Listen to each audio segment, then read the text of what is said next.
우리 선교사님도 다시 오시네요. 네. 이 미션 킹덤 미션 스쿨에서 하고자 하는 16주 동안에 하고자 하는 매우 중요한 키워드들이 있습니다. 왜 이것을 하는가? 그것은 지금까지 선교 개념을 완전히 바꿔버리는 것입니다. 보통 선교사가 되려면은 7년 정도를 훈련합니다. 그런데도 잘 어렵습니다. 그런데 여기는 16주 동안에 그것을 합니다. 왜 그러느냐? 성경대로 하기 때문입니다. 우리는 왕같은 제사장들이요. 다시 얘기하면 선교사가 따로 있는 것이 아니라 모든 크리스찬은 다 선교사가 되어야 합니다. 우리가 다 왕같은 제사장입니다. 그래서 저희들은 50여 년간 선교를 해오면서 여기에 대한 그 핵심 가치 이런 것을 전하는 것입니다. 그것을 7대 교육의 과정이 있습니다. 첫째는 그리스도 안에 있는 자기를 발견하는 것. 두 번째는 성령을 받고 성령의 인도를 받는 사람이 되는 것. 세 번째는 예배와 기도의 재단을 통해서 이 국가 변혁을 일으키는 것. 네 번째는 양육. 전도하고 그를 그냥 두는 것이 아니라 양육을 하는 것입니다. 양육. 저는 제가 부르심을 받고 대학 시절에 전도된 사람을 양육했습니다. 저희 집에 데려와서 같이 살면서 6개월간 양육을 했습니다. 그렇기 때문에 지금 교회가 18개가 이루어진 것입니다. 계속 늘어나고 있습니다. 그리고 선교는 너무 많이 하고 있습니다. 지금. IMF 때 선교사님들이 많이 들어왔습니다. 우리는 한 명도 그런 사람이 없습니다. 이것이 양육의 가치입니다. 양육해야 하는 것입니다. 그러면 양육을 어떻게 할 것인가 하는 것을 여기서 배우게 될 것입니다. 그 다음에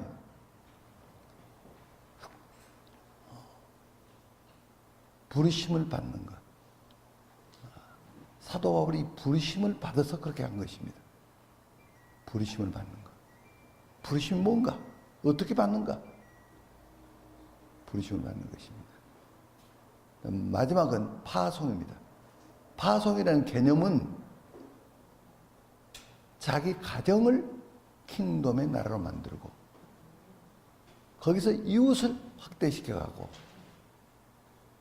지방을 확대시켜가고 또 나라로 확대시켜가는 것입니다. 이 개념입니다. 그래서 선교사를 몇 명을 파송한다고요? 100만 명입니다. 그러면 어떻게 100만 명이냐? 지금 우리 한국인 선교사님들이 모두 다 해도 2만 7천, 8천 정도 됩니다. 그런데 다 해봐야 3만 명 정도죠. 그런데 100만 명을 보낸다? 이건 능히 가능합니다. 마치 에스겔에서 37장 보면은 하나님의 영이 에스겔을 어느 골짜기로 인도했습니다. 마른 뼈가 가득했습니다. 이들이 살겠느냐 물어봤습니다. 그러면서 마지막에 대언을 하니까 다 사람의 형태는 있지만 무엇은 없더라? 생기는 없더라. 하나님 말씀에 대언하라 하니까 생기가 들어가라. 들어가서 극히 큰 군대가 됐더라. 군사로 훈련하는 것입니다. 훈련은 시간을 지킬 줄 아는가? 약속을 잘 준수할 줄 아는가? 그 외에 많은 부분들이 있습니다. 그래서 그 우리나라 국민들이 지금 해외에 흩어져 사는 디아스포라 된 국민들이 최하 700만에서 1,500만 정도 된다고 그럽니다. 나라 수로는 우리가 중국보다 더 많은 나라에 지금 디아스포라 되어 있습니다. 이렇게 세계에서 제일 많은 나라에 가 있죠. 이분들은 그 문화에 적응해서 살고 있습니다. 이분들에게 생기가 들어가게 하는 거야. 그래서 유튜브로 하고 있습니다. 그래서 누구나 들을 수 있도록 유튜브로 여기서 하고 있는 그대로 나갑니다. 국내는 20만입니다. 그러니까 해외에 있는 분들 모두 한다면은 선교사로 훈련해서 파송할 분들이 80만으로 보고 있습니다. 국내는 20만입니다. 어떻게 20만이냐? 지금 우리가 한글로 영어를, 한글로 중국어를 지금 하고 있지 않습니까? 이 16주 동안에 영어하고 중국어가 돼버려요. 그러면은 20만은 문제도 안 돼요. 이분들이 선교사가 되는 거예요. 놀라운 것입니다. 그래서 100만을 파송하게 되는 것입니다.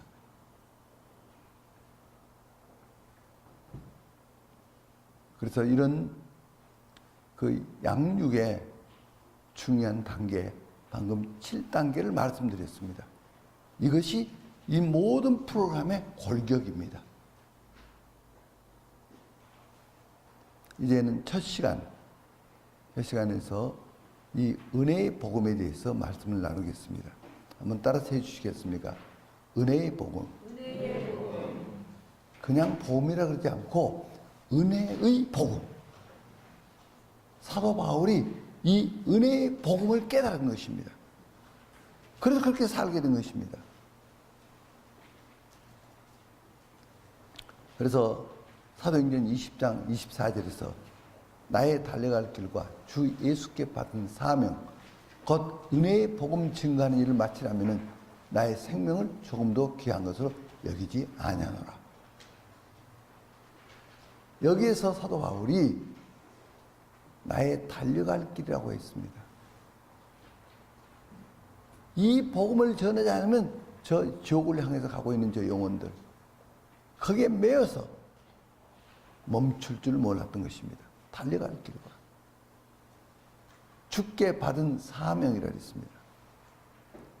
생명보다 더 소중한 또 하나의 생명이 있습니다.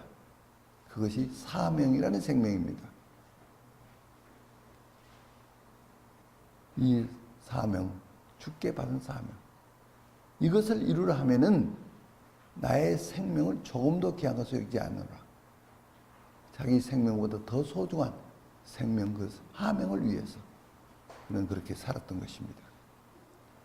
여기에 함께한 분들이 모두 이 사명을 깨달을 수 있도록,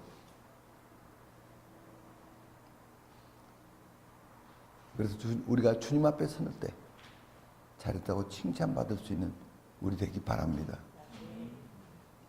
그러면 사도 바울이 여기서 은혜의 복음을 어떻게 깨달았습니까? 지금 다메섹을 향해서 가고 있었습니다. 예수님을 믿는 사람들을 핍박하기 위해서 가고 있었습니다. 그때 저쯤 되는데 빛이 비쳤습니다. 이 빛은 올이라는 빛입니다. 물리적인 이런 빛을 대올이라고 합니다. 주님이 나타나신 것이죠. 쓰러졌습니다. 음성이 들렸습니다. 사오라, 사오라. 그때 그 말하기를 주여 누시오니까 물어봤습니다. 보통 사람들에게 누구야 하고 음성이 들린다면 예, 내가 여기 있습니다. 사무엘이 그렇지 않습니까? 그렇게 대답할 겁니다. 그런데 당신이 누구냐고 물어봤습니다. 왜 그렇게 질문했을까요? 자기가 기대했던 음성이 아니었기 때문입니다. 그러면 무엇을 그는 기대했겠습니까? 그가 지금 다메섹을 향해서 가고 있는 것은 하나님을 위해 산다고 하고 있습니다. 그가 예수님이 메시아인 줄 몰랐습니다. 그러니까 마치 이단자로 여겼습니다. 저는 이단자를 부활했다고 하고 막 전하고 하니까 저런 사람을 가만둘 수가 없다. 하나님을 위해서 가만둘 수 없다. 그래서 그는 그렇게 하고 있는 것입니다. 그렇기 때문에 칭찬의 음성이 올 것을 기대했습니다. 근데 칭찬의 음성이 아닙니다. 가슴 아파하시는 사오라 사오라 주여 누시오니까. 그 다음에 내가 핍박하는 예수라. 여기서 은혜의 복음을 깨달은 것입니다. 자, 그러면 그가 핍박을 지금 하고 있는 것입니다. 그러면 음성이 어떤 음성이 와야 하겠습니까? 너를 멸하겠다. 이런 음성이 와야죠. 그런데 그런 음성이 아니었습니다. 무한히 이해하신. 너가 나를 몰라서 너는 그런 거야. 너가 이제 나를 알면은 넌 놀라운 사람이야. 너에게는 그런 충성심과 너에게는 그런 정직함과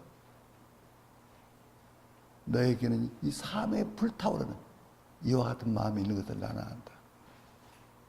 이런 음성입니다.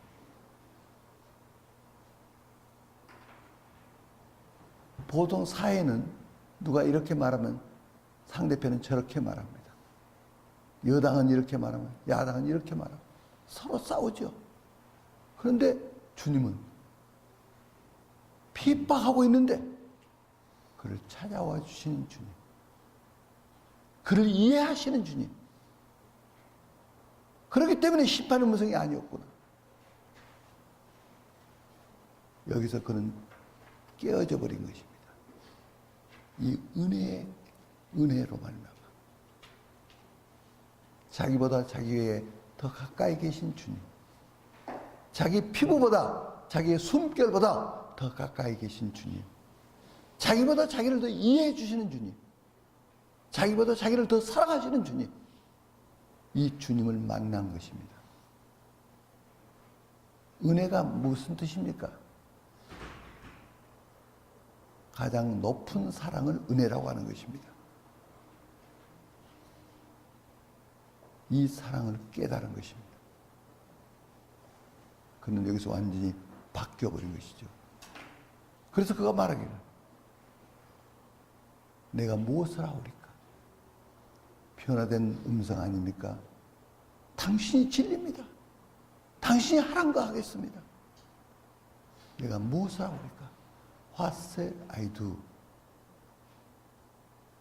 내가 어떻게 하겠습니까?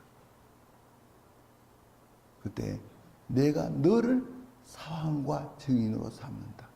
사환, 서번트, 종으로. 증인, 위트니스, 증인으로 삼는다. 그는 거기서 뒤바뀐 것입니다. 그리고 이 은혜의 주님을 만났습니다. 이 주님을 전한 것입니다. 그러면 여기에 대해서 우리 로마서 11장 6절 한번 보십시다.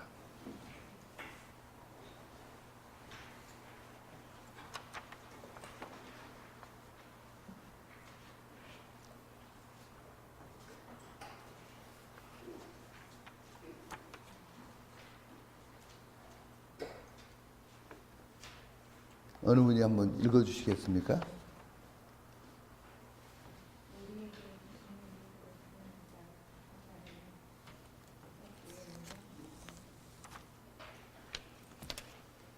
제가 키가 2.0밖에 안 돼서 네. 만일 은혜로 된 것이면 회개로 많이 앉지 않으니 그렇지 않으면 은혜가 은혜 되지 못하느니라. 아멘. 여기에 아주 놀라운 사실이 은혜로 된 것이면 무엇으로 말미암지 않았다고요? 행위. 행위로. 자기 행위로 말미암았다면 그것이 은혜가 아니죠. 자기 의지요. 그런데 은혜로 말미암았다. 은혜로. 이렇게 하신 목적이 있습니다. 그 다음 뭐가 뭐 되게 하게 한다고요? 은혜가 은혜 되게 하는. 자, 이제 여기 저를 주목해 주십시오. 이 말이 너무 중요한 얘기입니다. 한번 따라서 하시겠습니다. 은혜가 은혜 되게 한다. 은혜 되게 한다. 이것이 연속성을 갖습니다. 은혜가 은혜를 만들고, 은혜가 은혜를 만들고 계속 일어나는 것입니다. 은혜가 은혜 되게 하려고. 은혜를 받으면 이렇게 되는 것입니다. 인간의 의가 하나님 보시기에는 더러운 옷과 같다 그랬습니다. 그러니까 인간의 의, 아무리 의롭다 해도 하나님 보시기에는 더러운 옷과 같아요. 더러운 세균이 드글거리는 그런 누더기 같아요. 그런데 이러한 인간을 아들을 주어가지고 구원해 주시는 것, 이거 은혜죠. 만물보다 심히 부패하고 거짓된 건 사람의 마음이라 누가 능히 이를 알려마는. 예레미야서 10장 7절인가요? 만물보다 심히 부패하고 거짓된 것은 사람의 마음이래요. 누가 능히 이를 알려마는. 나의 여호와는 폐부를 아신다고 그랬어요. 그러니까 이 사람 마음이 만물보다 힘이 부패해 있다는 거예요. 인간에게는 의가 없어요. 여기다가 만약 송아지 한 마리를 갖다 놨는데 이것이 죽어가지고 썩어서 한 달 동안 방치됐다고 합시다. 그러면 이 안에 냄새가 어떻겠어요? 못 견뎌요. 이것보다 사람의 마음이 더 부패했다는 거예요. 만물보다 더 힘이 부패하고 거짓된 것은 사람의 마음이라. 구원을 얻을 만한, 티끌 만한 요소도 없다는 거예요, 인간은. 이런 더러운 인간이라는 거예요. 그런데 아들을 주셔가지고 구원해 주셨다. 이것이 은혜라는 거예요. 왜 이렇게 하시는가? 은혜가 은혜를 만들기 때문에. 이 세상을 은혜의 세상으로 만드는 것. 이것이 킹덤의 세상이에요. 하나님 나라가 그런 거예요. 하늘에서 이루어진 같이 땅에서도 이루어지이다. 하나님 나라가 하늘에서 이루어진 같이 이 땅에서 킹덤의 나라를 만들라는 거예요. 이것이 하나님의 목적이에요. 단순히 전도한 정도가 아니고 이 은혜의 세상. 어려운 사람이 있으면 도와주고 이끌어주고 은혜의 세상을 만드는 것. 이것이 하나님의 목적이에요. 은혜가 은혜를 만들어요. 사도 바울은 이 진리를 알았어요.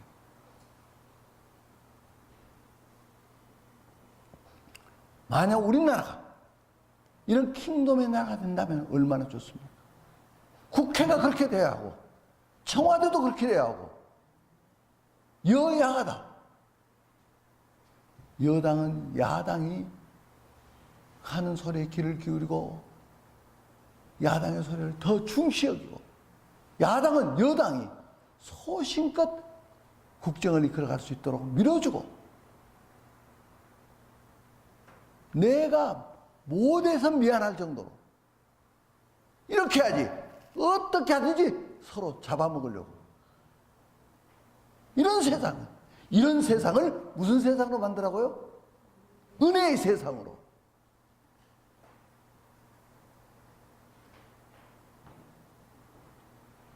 은혜가 은혜되지 못하면 은혜가 은혜되게 하는 것. 이것이 하나님의 의도하심이에요. 할렐루야.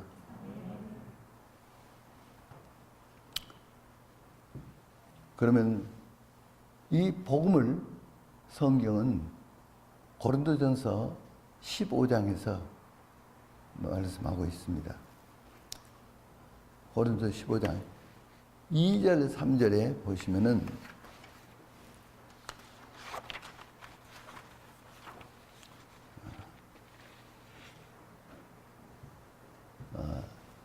이제는 생략하고 3절 4절 보겠습니다.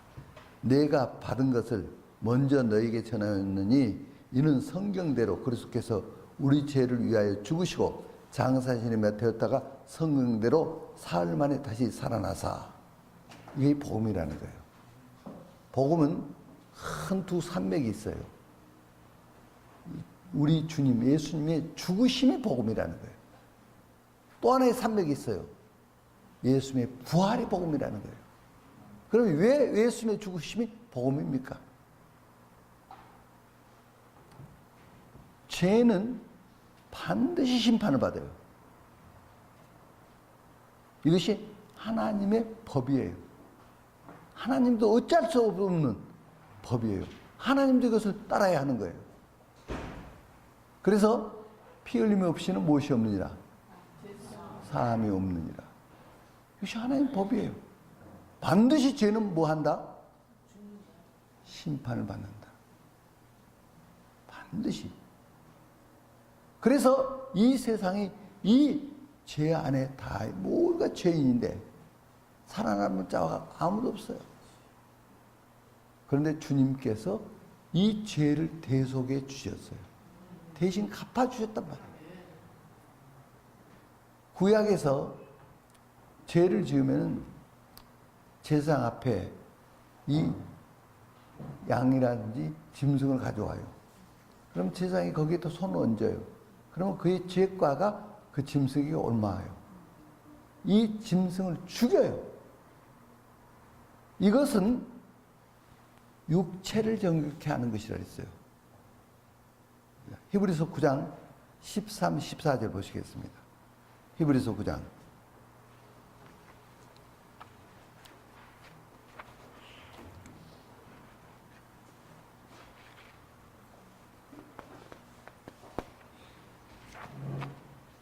네. 거기에 보면은 염소와 항소의 피와 및 암송아지 죄를 부정한 자에게 뿌려 그 육체를 정결케 하여 거룩하게 하거든. 하물며 영원하신 성령으로 말미암아 흠없는 자기를 하나님께 드린 그리스도의 피가 어찌 너희 양심을 죽은 행실에 깨끗하게 하고 살아계신 하나님을 섬기게 하지 못하겠느냐. 자, 구약은 무엇을 정결케 해요? 육체를. 이게 무슨 뜻이에요? 형벌이 육체에 가해지게 되는데 이것을 면하게 된다 그 말이에요.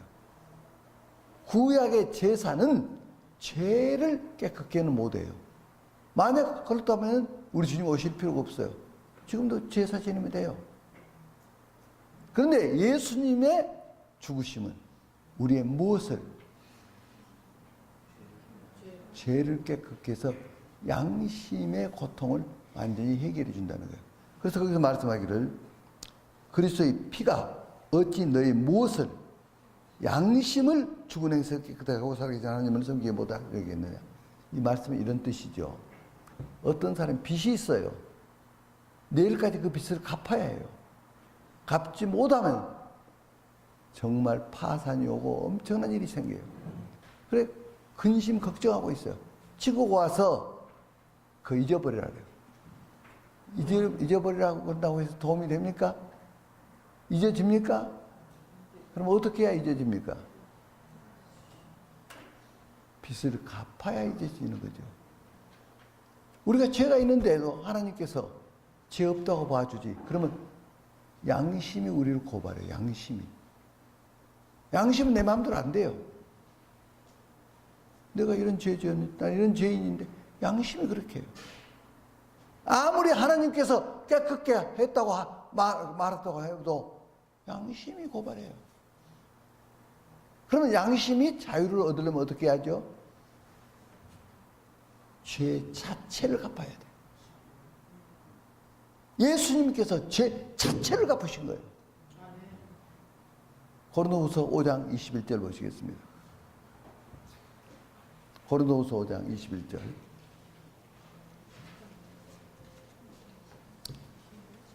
어느 분이 크게 한번 읽어주시겠습니까?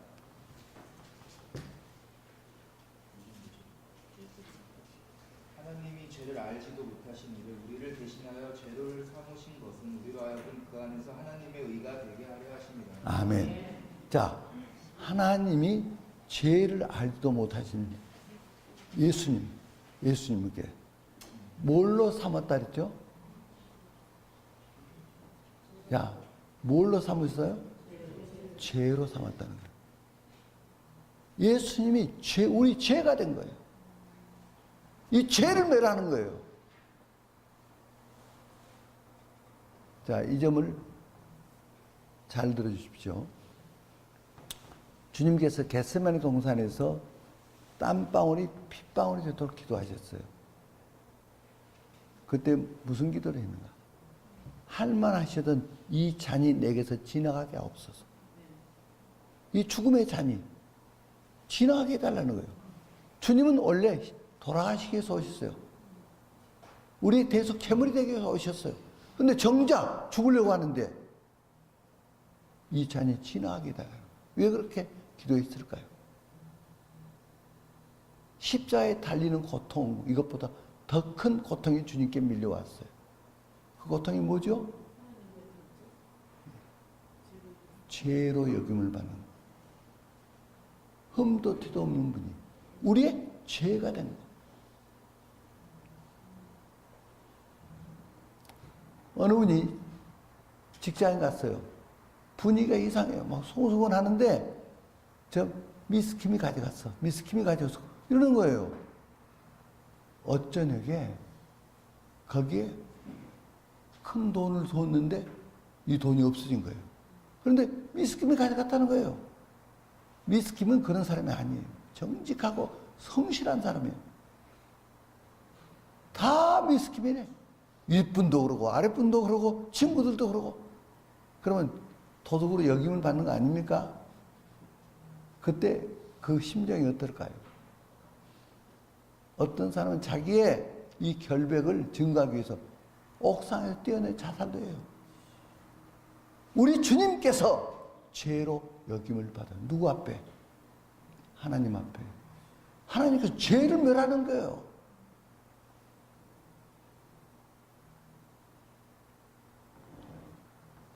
이 죄로 여김을 받을 때. 이거의 고통이에요. 우리 주님은 거룩한 분이기 때문에 이 잔을 내게서 지나가게 해달라고 이 기도를 하신 거예요.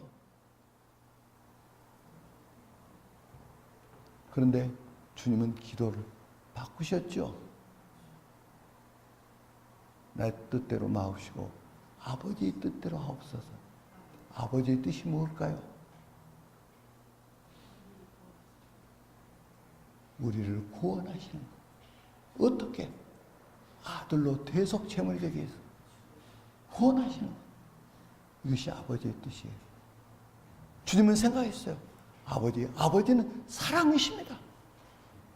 저 인간들이 이 아버지의 사랑을 알아야 합니다. 이렇게까지 사랑하는 아버지를 알아야 합니다. 내 뜻대로 마옵시고 아버지의 뜻대로 하옵소서. 주님이 십자가에 달리신 주님께서 돌아가실 때 엘리 엘리 라마 사박다니 나의 하나님 어찌하여 나를 버리시나이까. 한번 따라서 합시다. 나의 하나님 어찌하여 나를 버리시나이까. 한번 저희 집에 스님이 목탁을 치고 대문에 있었어요. 그리고 시주를 좀 해달라는 거예요. 제가 큰 성경을 들고 나갔어요. 제가 보통 성경을 가져가서 짚어주면 읽어보라고 그래요. 전도를 하는 거예요. 그날 그렇게 하려고 성경을 들고 나갔는데 스님이 하는 얘기가 사람이 죽을 때 보면 안 돼요. 소크라테스는 죽을 때 여유 있게 내가 닭을 빌렸는데 그걸 좀 대신 갚아달라고. 이렇게 하면 죽었대요. 그런데 예수님은 어찌하여 나를 버리시나이까? 이렇게 한 분을 어떻게 믿냐요? 그때 제가 이 진리를 알았으면 전도했을 거예요. 뒤에는 그거 깨달아가지고 어떤 스님을 전도해서 저희 집에서 같이 살았어요. 그가 바뀌었어요. 그러면 그 의미가 뭡니까? 어찌하여 나를 버리시나이까? 어머니가 아이를 낳을 때 얼마나 고통을 갖습니까? 그때 7살짜리 아들이 어머니 신음소리를 들으면서 우리 엄마는 나빠. 왜 나쁘냐? 아이 동생을 낳을 테니까 아이 기뻐라, 아이 기뻐 해야지. 아이고 나 죽네, 아이고 나 죽네. 그 어머니의 신음소리에서 뭘 느껴야 합니까? 나를 낳으실 때도 이렇게 하셨구나. 어머니의 사랑의 음성을 들어야죠. 우리 주님께서 어찌하여 나를 버리시나이까? 이것이 우리를 사랑하는 사랑의 음성이에요. 만약 주님께서 버림을 받지 않았으면 우리가 버림을 받아요.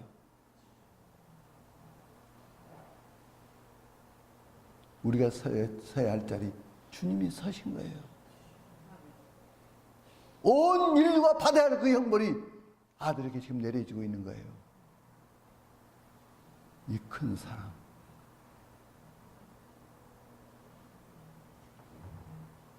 주님께서 그렇게 하시고 돌아가신 거예요.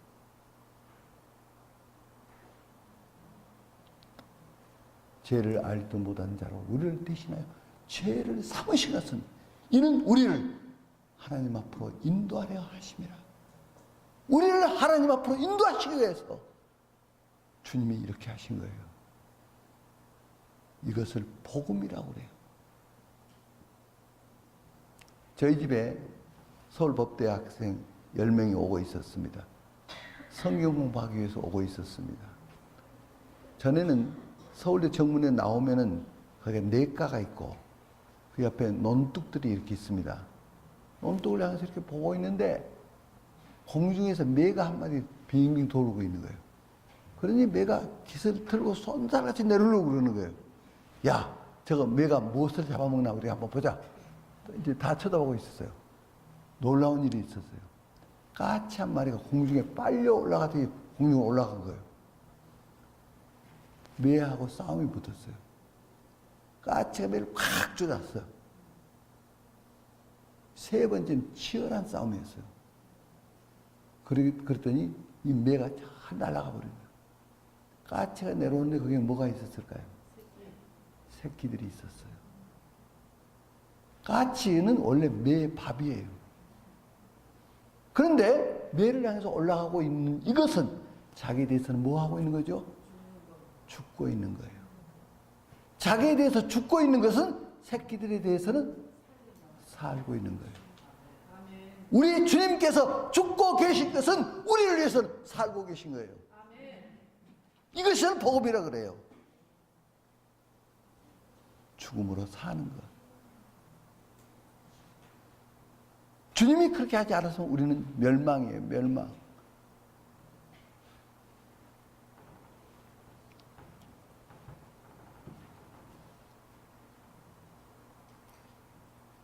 미국의 서부에서 불이 났어요. 거기에 있는 파크, 공원을 불로 막 태워버렸어요.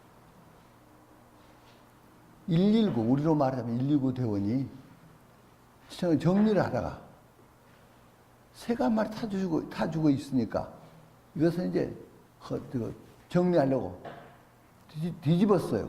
그랬더니 새끼들이 거기서 꿈틀꿈틀 기어 나온 거예요.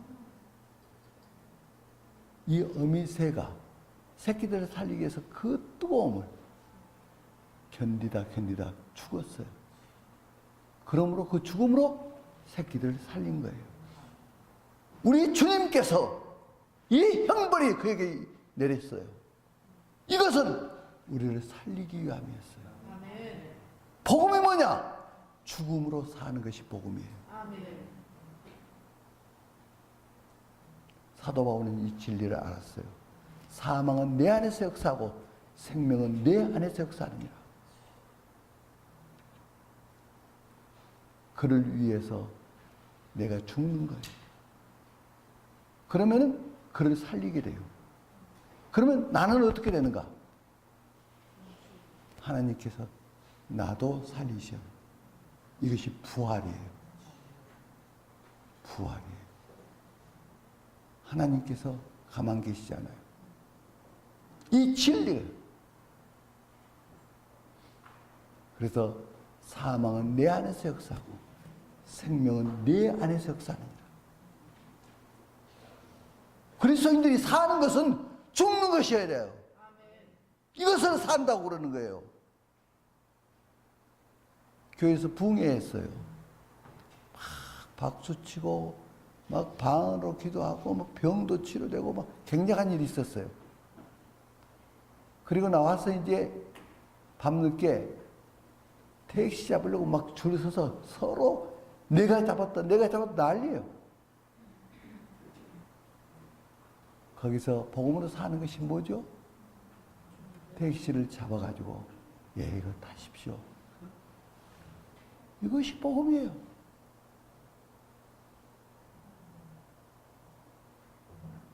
그러면 하나님께서 그를 귀히 쓰셔요. 지금 교회가 그리스도인들이 그러지 못하니까 개독교라 그래요. 막 증오를 해요.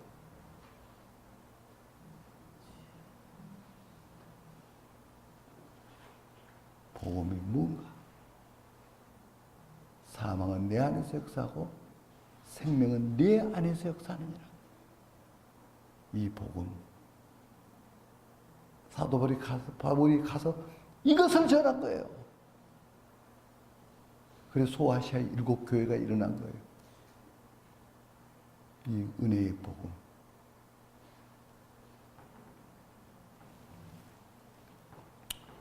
그 다음에 부활이 복음이다. 부활이 복음이다. 로마서 4장 25절에서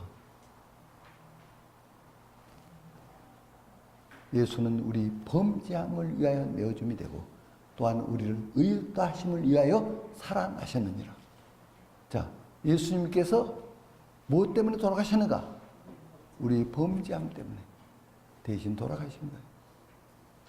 예수님이 부활하신 것은 뭔가? 우리를 의롭다 하심을 위하여 살아나셨느니라. 강도가 3년 언도를 받았어요. 4년째 감옥에서 나왔어요. 다시 감옥에 들어갈 필요가 있습니까? 없습니까? 왜 없죠? 3년 동안에 죄값을 갚아버렸기 때문에 살아났듯이. 우리 주님이 부활하신 것은 우리 죄가 다 갚아졌다는 증거예요. 죄가 다 대속돼버린 거예요. 또 하나의 증거예요. 로마서 1장 4절에 성결의 영으로는 하나님의 아들로 증명되었다는 거예요. 자, 인간이 누가 누구를 대신해 줄 수가 없어요. 다 자기 죄가 있으니까. 오직 하나님의 아들이신 예수 그리스도만이 인간을 대신할 수 있는 거예요. 그분은 죄 없는 분이니까. 그래서 그분이 부활을 통해서 이분은 죄 없으신 하나님의 아들이었구나 하는 것이 증거가 된 거예요. 그래서 우리 주님 외에는 구원의 주가 없어요. 천하 인간 중에 구원을 얻을 만한 진리가 없어요. 그런데 이 정부가 지금 차별금지법을 만들고 거기다가 가로에 보면은 종교 또 사상 성평등 이렇게 돼 있어요. 종교. 그러니까 이걸 전하면 잡혀간다는 게 범법이 나니까. 종교는 다 같다는 거예요. 그렇습니까? 오직 우리 주님만이 죄 없으신 하나님 아들이기 때문에 우리의 구원의 주가 될 수 있었어요. 네가 곧 길이요 진리요 생명이니 나로 말미암지 않고는 아버지께로 올 자가 없느니라. 아멘. 이 진리예요. 만약 제가 우리 아버지는 한 분이시다. 제가 독단입니까? 진리는 한 분이다. 이게 독단이에요? 이런 거 헌법에다 넣겠다는 거예요. 그렇게 되면 되겠어요? 이런 거 고쳐야지. 개헌 막아야지. 아멘. 하나님과 싸움을 건 거예요, 이 정부가. 하나님과 싸움을 걸어서 이긴 나라가 없어요. 이긴 역사가 없어요. 지금 문 대통령 하나님과 싸움을 건 거예요.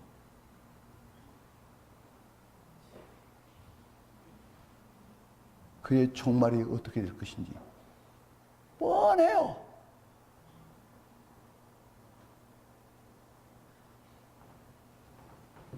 그래서 오직 주님만이 우리 구원의 주이시다. 이분은 하나님의 아들이시다. 죄 없는 분이시다. 거룩한 분이다. 이렇기 때문에 부활하셨다. 부활을 통해서 하나님의 아들인 것이 증명이 됐다는 거예요. 할렐루야. 아멘.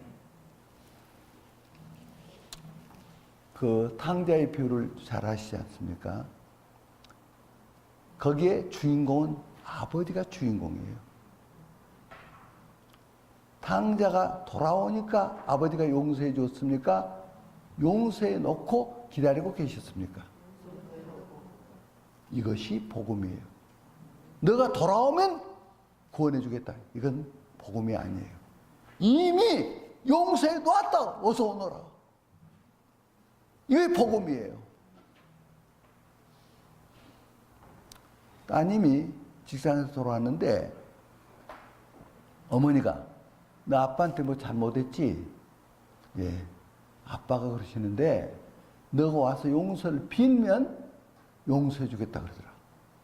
그러면 가벼운 마음으로 기쁨을 아버지한테 갈 수 있습니까? 더 무섭습니까? 무섭죠. 하나님 앞에 죄인이 가면요 죽어버려요. 용서를 베풀어 놓고 기다리시는 아버지. 이것이 복음이에요. 그래서 빽빽한 구름이 사라진같이 안개에 사라진같이 너희 죄를 도망하였으니 너는 내게로 돌아오라. 이렇게 말씀하고 있어요.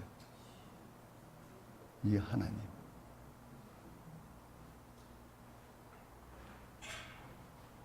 딸이 돌아왔는데 너 아빠한테 뭐 잘못했니? 예, 잘못했어요. 아빠가 오해하셨더라. 오해. 미안하다고 그러시면서 선물을 사오셨더라. 예쁜 옷을 사오셨더라. 아빠한테 가봐. 그러면 따님이 어떨까요? 아빠! 달려갈 수 있어요. 이미 용서가 베풀어진 것을 알기 때문에. 이게 복음이에요. 많은 분들이 기도할 때 이 죄인이 이번 주간도 죄인이 죄 가운데 살다가 왔습니다. 이것이 겸손한 것이 아니에요. 복음을 몰라서 기도하는 거예요. 죄인이 아니에요, 우리가. 하나님의 자녀들이에요. 이미 의롭다함을 얻은 자들이에요. 이렇게 하나님께서 은혜를 베풀어 주셨는데 내가 잘못했습니다.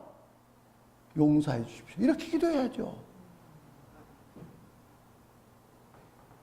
그러면 하나님의 자녀들이 죄를 지어도 좋단 말이에요? 아니죠. 거기에 해결점을 주고 있어요.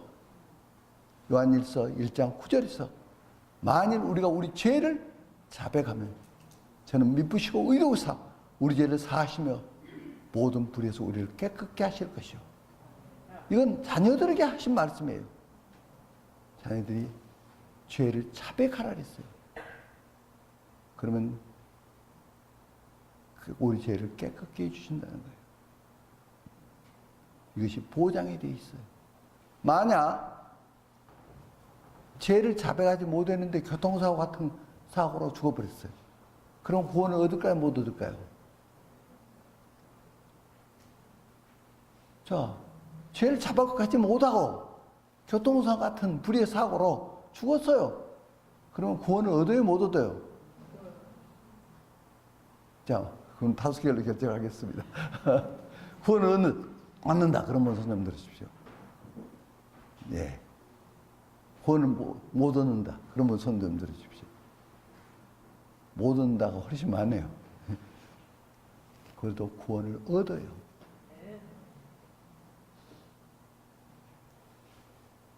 영생을 주는 영원히 멸망치 아니할터요.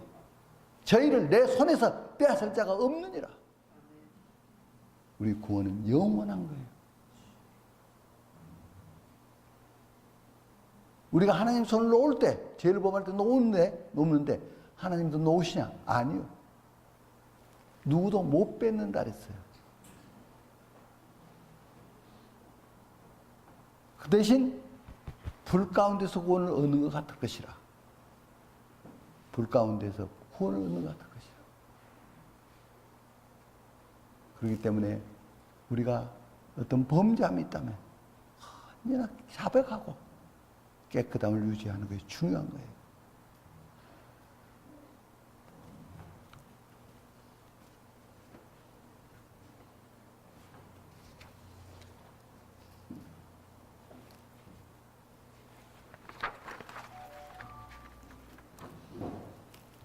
로마서 10장 10절에 사람이 마음으로 믿어 의에 이르고 입으로 시인하여 구원에 이르느니라. 자, 저를 주목해 주십시오. 구원을 얻을 때 어떻게 구원을 얻느냐? 사람이 마음으로 믿어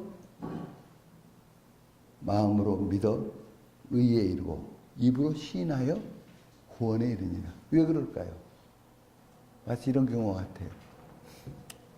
결혼식을 하는데 이 사람을 남편으로 맞이하겠느냐 하고 물어봤는데 대답도 안 하고 가만히 있어요. 몇 번 물어봐도 대답하고 가만히 있어요. 그러면 결혼이 성립됩니까? 안 됩니까? 안 돼요. 그러면 어떻게 해야 하는가? 마음으로 믿고 주님이 나의 주이시라는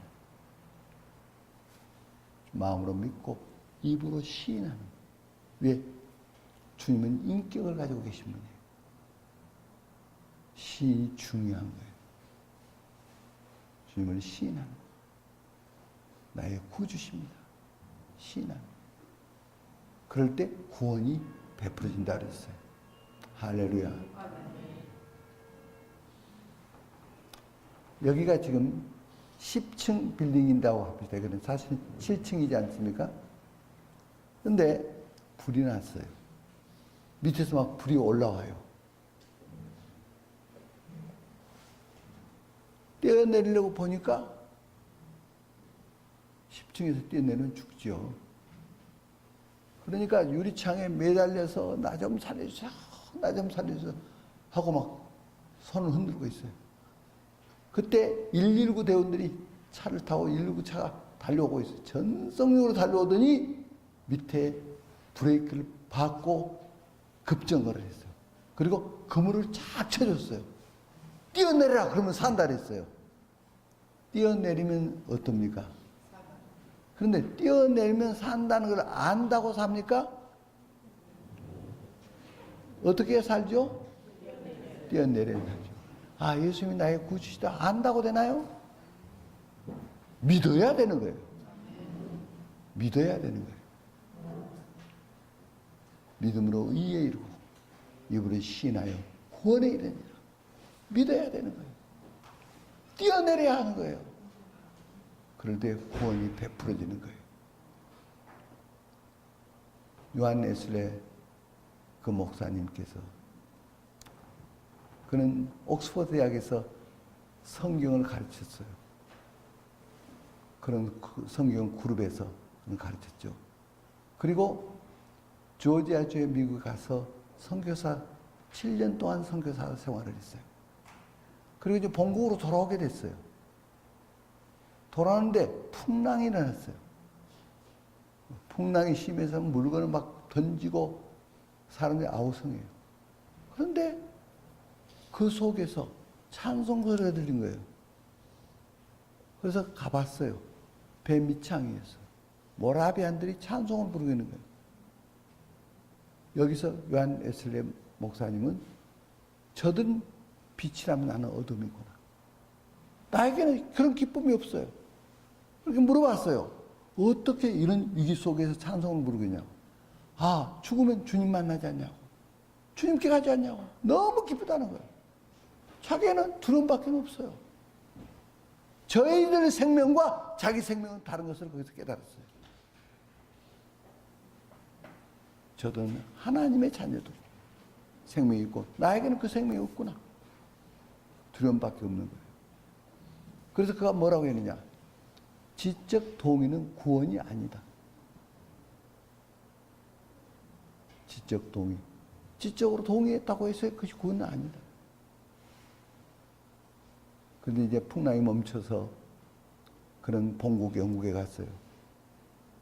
어느 날 어디를 가다가 예배에 그 어느 교회 뒷전에 앉아서 예배를 드리게 됐어요. 그때 로마서 말씀 의는 그 믿음으로 말미암아 살리라. 여기서 주님을 만난 거예요. 그래서 그 생애가 바뀐 거예요.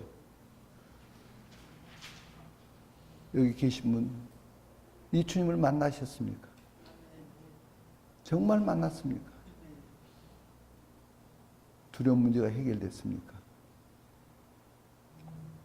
구원이 뭡니까? 요한복음 17장 3절에서 영생은 유일하신 참 하나님과 그의 보내신 자 예수 그리스도를 어떤 것입니다. 아는 것입니다. 한번 따라서 해주시겠습니까?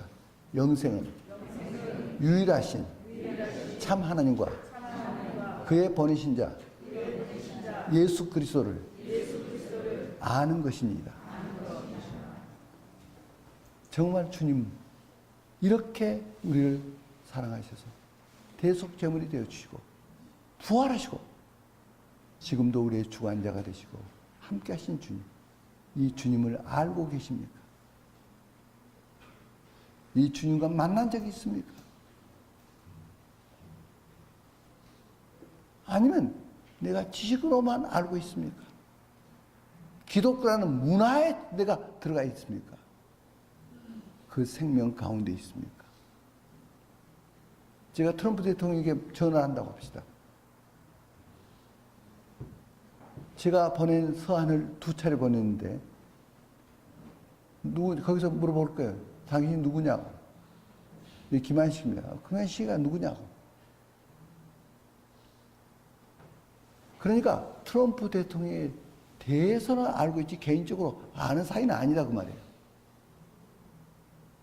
그런데 만약 오바마 대통령이 전화하면 그동안 안녕하셨습니까? 서로 아는 사이. 주님과 아는 사이냐. 그분에 대해서 알고 있느냐. 무엇이 영생이냐. 유일하신 참 하나님과 그의 보내신 자 예수 그리스도를 아는 것입니다.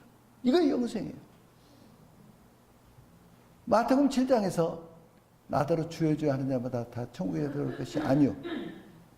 그러면 주님께서 이 불법을 행하는 자들은 내게서 떠나가라. 그들이 뭐라 했습니까?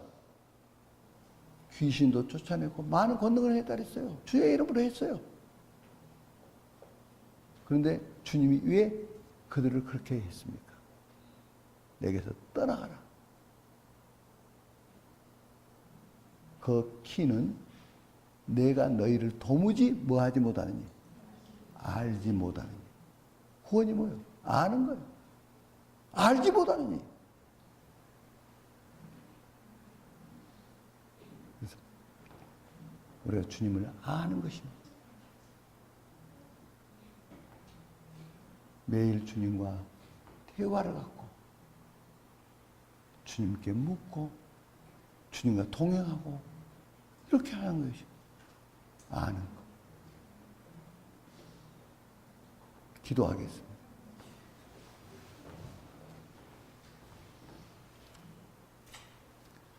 이미 주님을 알고 계신 분들은 많을 겁니다. 구원을 이미 받은 분들 많을 거예요. 그런가 하면은 혹시 나는 아직 구원을 못 받았습니다.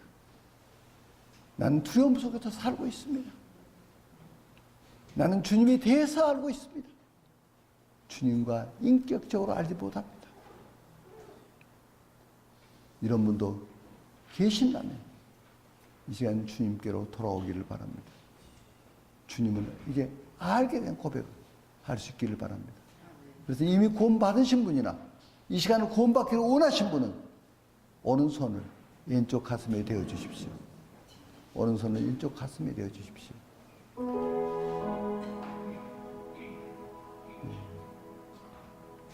그런 분들 손을 높이 들어 주십시오. 그대로 눈을 감으시고 손을 높이 들어 주십시오. 내가 주님께 나옵니다. 주님만이 나의 구주십니다. 하나님만이 나의 아버지십니다. 지금까지 그런 고백을 갖지 못했습니다. 이제 내가 돌아옵니다. 그 아들을 기다리는 아버지에게 돌아온 것 같이 내가 돌아옵니다. 그런 분들, 이미 또 그렇게 지금 하고 있는 분들 다 손을 들어주시면 고맙겠습니다. 예, 손 드신 분 다 그 자리에 일어나 주십시오. 그 자리에 일어나 주십시오.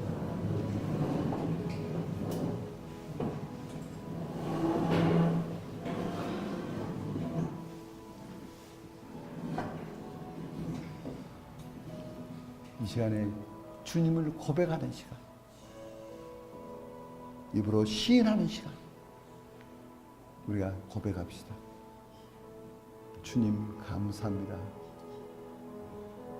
저를 위해서 대속제물이 되어 주신 주님, 저의 죄를 대속해 주신 주님 감사합니다. 부활하시고 지금 살아계신 주님, 저와 함께 하시는 주님, 주님 이제 주님과 동행하겠습니다. 저희 생애를 인도하여 주시옵소서.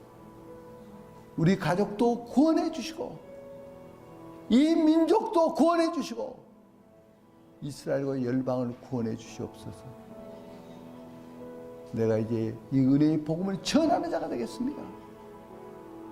오 주님 인도하시옵소서. 우리 각자가 지금 통성으로 지금 기도하시겠습니다. 오 하나님 아버지 감사합니다. 아버지께서 오늘 우리에게 말씀해 주신 것 감사합니다.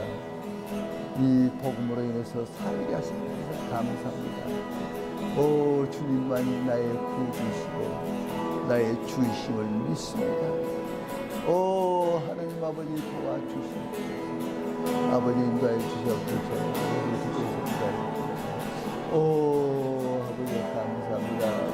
오 라칼라마 아버지여 오 우리를 받아주신 아버지여, 우리를 기다리셨던 아버지여, 아버지 앞에 이렇게 돌아옵니다. 이 영혼들을 받아주시고 인도하여 주시기를 간절히 기도합니다. 오 하나님 아버지, 이 아버지에 대한 사랑으로 살게 하시옵소서.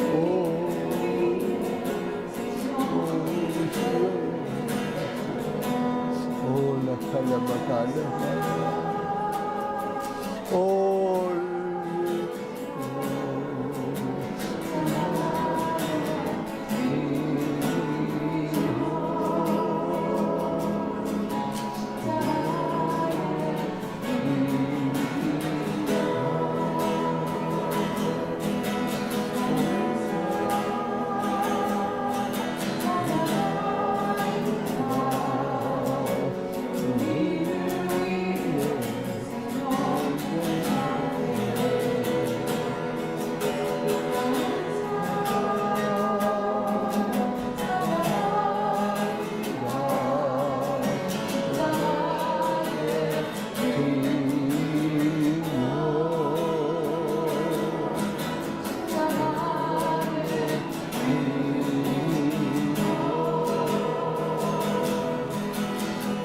제가 기도할 때 따라서 기도해 주시면 고맙겠습니다. 하나님 아버지, 저를 구원하여 주셔서 감사합니다. 주님께서 저의 죄를 대속하시기 위하여 십자가에 피 흘려 돌아가셨습니다. 피 흘림이 없이는 사함이 없다고 하셨습니다.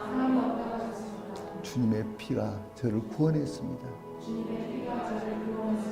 주님은 사흘 만에 다시 살아나셨습니다. 저를 의롭다 하시고 주님이 하나님의 아들이시기 때문에 이렇게 부활하실 수 있다는 것을 알게 되었습니다. 주님 고맙습니다. 저를 구원해 주셔서 감사합니다. 예수님을 나의 구주로 지금 시인합니다. 예수님은 나의 구주십니다. 하나님은 나의 아버지십니다. 앞으로의 저희 생애를 인도하여 주시옵소서. 저의 가정과 이웃과 이 민족과 저 북한에 있는 우리 동족과 이스라엘과 열방을 구원하여 주시옵소서. 이 은혜의 복음을 가지고 증거하겠습니다. 저를 도와주시옵소서. 예수님 이름으로 기도드립니다. 아멘. 그 자리에 앉아 주십시오.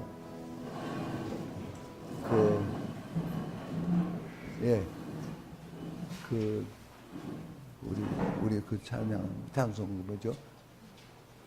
우리 배웠던 찬송 그 영어. 아침에 들었으면 좋겠네요. 아니 그 말고요. 나갔든지. 네. 가사 좀 띄워주세요. 찬송가 살려보자. 나가는 죄인 살리신 주는 해모 나와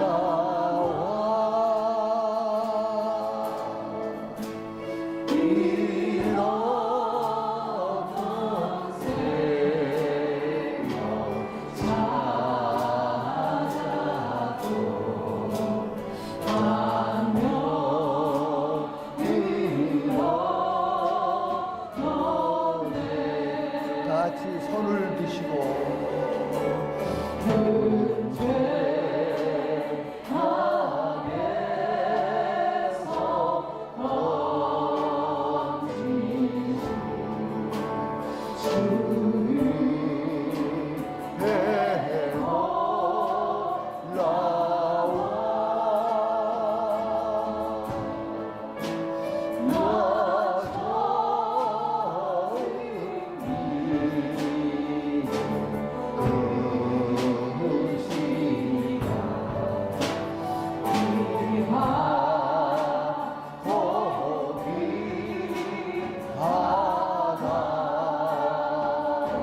주께 영광